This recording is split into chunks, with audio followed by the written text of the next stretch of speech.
প্রায় 5 দিন পর বড় মামার সাথে দেখা। এমনিই তো বয়স যখন প্রায় 2 বছর 8 মাস তখনই ফার্স্ট দেখেছি বড় মামাকে, তার উপর 5 দিন পর আবার দেখতে পেয়েছে, তো লাফিয়ে একেবারে বড় মামার কোলে উঠেছে।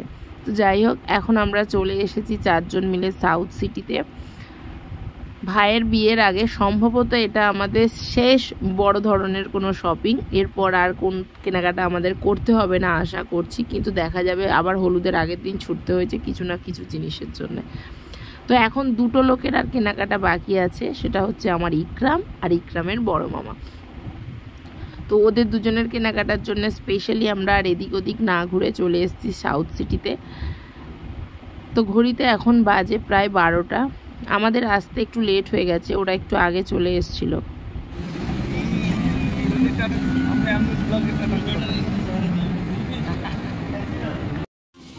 এদিক ওদিক না ঘুরে সোজা চলে এসেছি প্যান্টালুন্সে।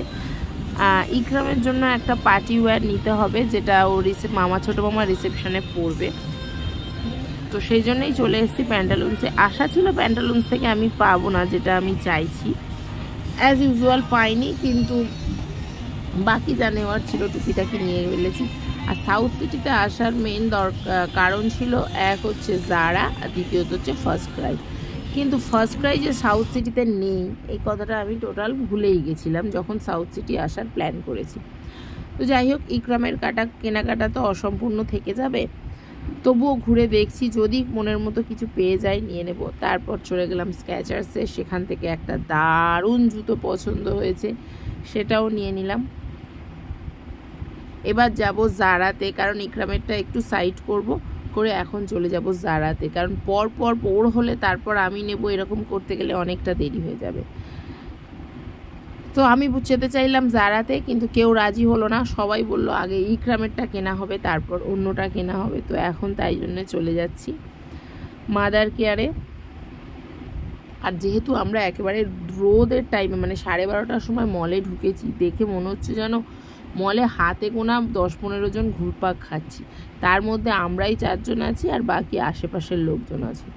আর ইকরাম সকাল মানে আজ থেকে 3 মাস আগে যখন ইকরামের 2.5 বছর বয়স ছিল তখন ও ধর্মতলাটা পুরো হেঁটেছিল, আর এখন বড় মামাকে দেখতে পেয়ে 2 মিনিট আর কোল থেকে নামছে না, শুধু কোলে উঠে উঠে ঘুরে বেড়াচ্ছে। মানে সে এতটাই কোল চড়েছে যে আরিফের হাত ব্যথা হয়ে গেছে, কোমর ব্যথা হয়ে গেছে, এত কোল চড়েছে, কোনোভাবেই সে নামছে না। যেই নামিয়ে দিচ্ছে আবার 2 সেকেন্ড পরে এসে বলছে আমাকে তোমরা কোলে নেবে না, আমাকে কোলে নেবে না।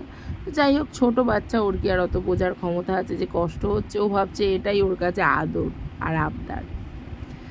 যাই হোক, এখন চলে এসেছি মাদার কেয়ারে ইকরামের জন্য ড্রেস দেখতে, যেখানে আমাদের পছন্দ হয়েছিল, কিন্তু তার শর্টস, ইকরাম তো হাফ প্যান্ট পরে না, আর সেই জন্য ওর যেটা পছন্দ হয়েছিল সেটা ছিল হাফ প্যান্টের উপর, তাই না নিয়ে বাকি কেনাকাটাগুলো কমপ্লিট করে সাউথ সিটি থেকে বেরিয়ে পড়লাম।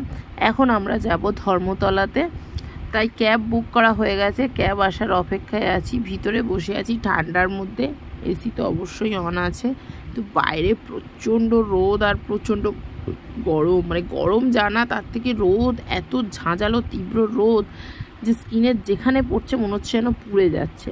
আমার তো ভীষণ পা ব্যথা করছে আর গায়ে একটু জ্বর ভাব, তাই নিয়েই এসছি।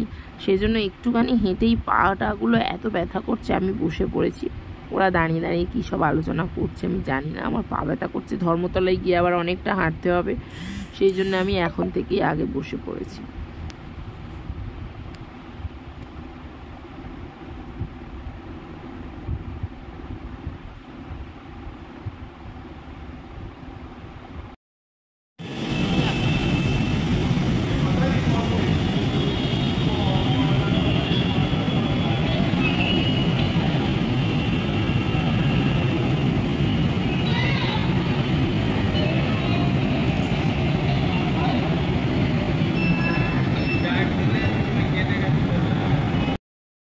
ধর্মতলায় এসে সবার প্রথমে চলে গেলাম একটা রেস্টুরেন্টে খাওয়া দাওয়া করতে, কারণ বেজে গেছে 3:30।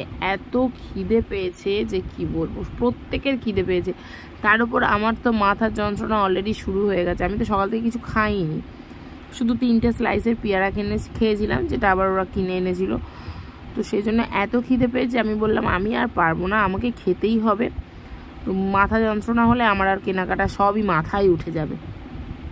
তো সবাই ওরা 3 জন অর্ডার করেছিল বড় বড় ফুলকো লুচি আর তার সঙ্গে ছোলে। আর আমি নিজের জন্য অর্ডার করেছিলাম রাজকচুরি। এই রাজকচুরির মোহে আমি এতই পড়েছি যে যেখানে মেনু কার্ডে যদি দেখি রাজকচুরি, আর আমার আর অন্য কিচ্ছু ভালো লাগে না। তো সবার প্রথমে রাজকচুরি আমি ট্রাই করেছিলাম হালদিরাম প্রভুজিতে, যেটা এতটাই বাজে টেস্ট হয়েছিল যে ভেবেছিলাম এরপর মনে হয় রাজকচুরি কোনোদিন আমি খেতে পারবো না। কিন্তু তারপর আবার সাহস করে অন্যান্য জায়গায় ট্রাই করতে দেখলাম না, আসল টেস্ট তো এটাই। তো এটা এতটাই বড় ছিল যে আমি বুঝতেই পেরে গেছিলাম আমি একা খেতে পারবো না। তো সবাইকে একটু একটু করে বললাম তোমরা ভিতরে একটু একটু করে নাও যাতে আমি জিনিসটা শেষ করতে পারি। তো ভিতরটা আলু, ছোলা, পাপড়ি, নানা রকম কিছু দিয়ে পুরো ভরা ছিল। আর ওরা তো অর্ডার করেছিল নান, সেটাও এতটা সফট, এতটা টেস্টি, এতটা ইয়াম্মি ছিল যে কি বলবো। ইকরামের জন্য অর্ডার হয়েছিল একটা ফ্রেঞ্চ ফ্রাইজ। ও ফ্রেঞ্চ ফ্রাইজ খেতে ভীষণ ভালোবাসে, সেজন্য ওর জন্য ফ্রেঞ্চ ফ্রাই অর্ডার করা হয়েছিল। আর ও সামান্য পরিমাণে আমাদের থেকে একটু একটু খাচ্ছিল।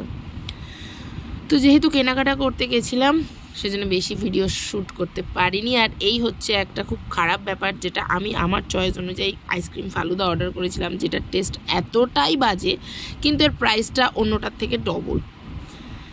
তো এটা খাওয়ার পর সবাই তো আমাকে ভীষণ রকমের প্যাং মারলো, কারণ সত্যি কথা টেস্টটা এটার এতটাই বাজে ছিল যেটা কি বলবো। সাধারণত ফালুদা খেতে আমরা সকলেই ভালোবাসি, আমি একটু কম ভালোবাসি কারণ খুব মিষ্টিও আমি নিতে পারি না, বাট বাকিরা তো ভালোবাসে, কিন্তু এই স্পেশাল ফালুদাটাই বাজে খেতে ছিল।